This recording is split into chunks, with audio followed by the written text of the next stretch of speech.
I never intended to divide my videos into seasons. However, I feel like this channel is about to undergo a pretty massive change. I'll get back to that in a bit, but first, I want to take a moment to tell you a story. A journey of success and passion, failure and friendship. This is the story of Studio Jalam. January 2022, I read the book Dragon Slayer by Tui T. Sutherland, and I had the idea to make a YouTube video about my thoughts and opinions on the book. Now, I'd been making videos like this since 2022, however, instead of just turning on my camera and ad-libbing into nothingness, I pulled out Microsoft Word and my brand new drawing tablet to make an animated video, like you would see from Jaden Animations or The Odd Ones Out. I worked on that video on and off for the next couple months, but by the time I finished, my channel, Joel Lamb, had a complete identity crisis. You see, most YouTube channels thrive on making regular content that can grow an audience. You wouldn't expect MrBeast to make a cake tutorial or Game Theory to do an hour-long book review. But for the longest time, that's what I was on my old channel. Just throwing everything at the wall and nothing stuck. Until that is, I got my computer into my room where I could record Minecraft videos. After that, I had consistency. And I even found very moderate success. And I've been a Minecraft YouTuber ever since. Except not really, because I missed making the over-top analysis videos that I made before. So in November 2022, I started a brand new channel, Studio Jalam. Yes, the one you're watching right now. I uploaded my Dragon Slayer review and watched the 3 views roll in. Yeah, it's to be expected of a new channel, but after that video, I kind of forgot that Studio Jalam existed. That is until about a year ago, when a charming little TV show crossed my radar that was funny, heartwarming, and gave me an existential crisis for like a week. I couldn't stop thinking about the show. So of course, I spent the next month making a 20-minute masterpiece about the TV show Bluey. That video didn't do very well views-wise, but I was determined to make more videos like this because I had so much fun drawing and editing this silly little triangle. I toyed around with a few ideas for a bit until I noticed a small detail in Bluey, and then another, and then another, and that led me to believe that this family had superpowers called magic. Do note that this was half a year before the MapAd video came out of the same topic. So at the time, I felt like I was in an archaeological dig with Bandit Healer, about to make a groundbreaking discovery. Oh wait, no, it's just rubber. So despite not wanting to make 2 videos on the same franchise in a row, I went through and made my Chilean Control video. Honestly, still my proudest thumbnail. I put that out and spent a week-long vacation out of state when something strange happened. While I was away, I kept checking my phone, and that video was getting views. And by the end of the week, it had surpassed my most popular video on my old channel and was still going. Okay, I said futilely, now I'm gonna make a non-Bluey video. But then I got locked in a gym for hours without a cell phone or anything and lost my mind and scripted an entire video in my head about a throwaway single episode from season 1 that explains the entire history of the Bluey world and somehow tied into the Australian penal colonies. I don't know. But after that video, something happened.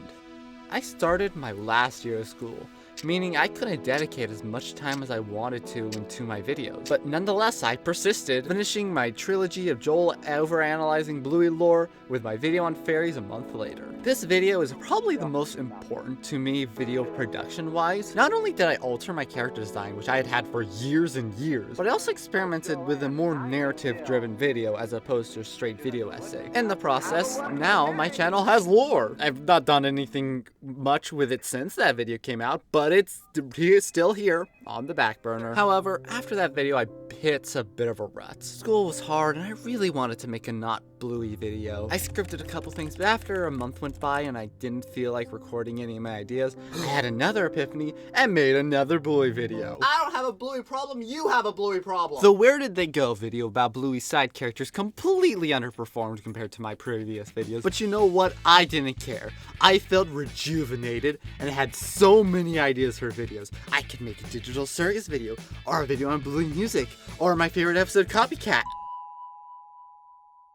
What do you mean Pugly just made that video? Hi.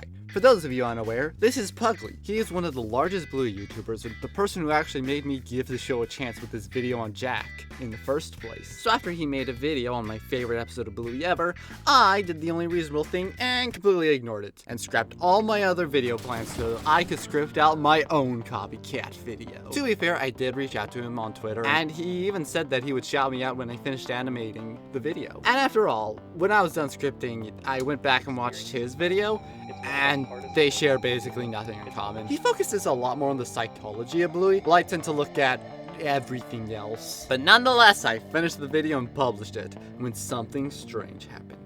The YouTube algorithmic deity smiled down upon that video because it blew up. I uploaded that video with 400 subscribers at the end of December, and before we had gotten a week into the next year, I'd crossed 1,000 and was well on my path to monetization. It eventually reached to the point where it got more views than the original copycat video from Pugly. Granted, his video did underperform compared to a lot of the rest of his videos, and at this point he has overpassed mine again. But the fact that when he shouted out, most of the comments were like, "Oh yeah, I already saw that video," was astounding to me. And then it happened. I was let into the YouTube Partner Program, meaning I now had access to monetization. Nothing could stop me now! Oh, and by the way, your copycat video is now set to Made for Kids. I literally talked about BoJack Horseman and the F word in that video. Yes, but you said for kids in a derogatory sense in the thumbnail, so I think this is justified.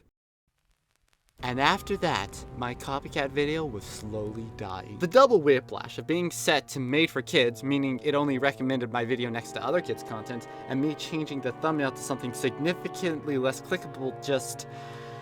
Thankfully, Pugly stepped out of the woodworks and helped me contact YouTube so it could be fixed. I seriously do not have the words to thank him for his generosity helping me to this. So I made him a doll and stuck him on my shelf. That's how normal people show thanks, right? But despite Pugly and I's best efforts, even though the video eventually got unrestricted, the damage had already been done, leaving me with a monetized channel.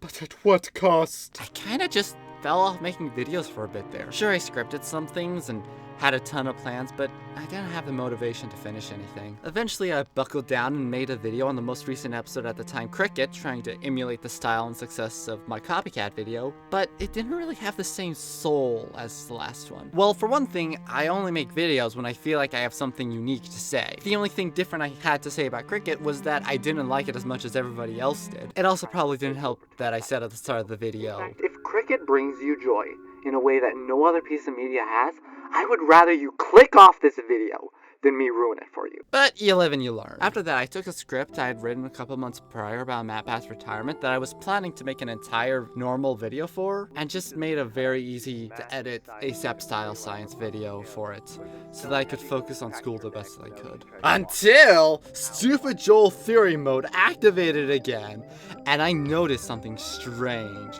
that might have huge ramification on the biggest Bluey episode ever that was coming out in less than a week!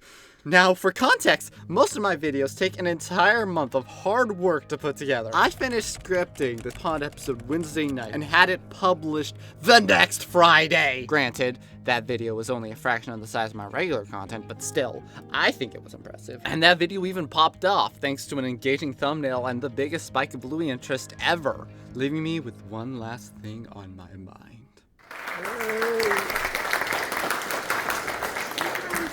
I'm Joel Lamb, and I love making videos more than anything else in the world.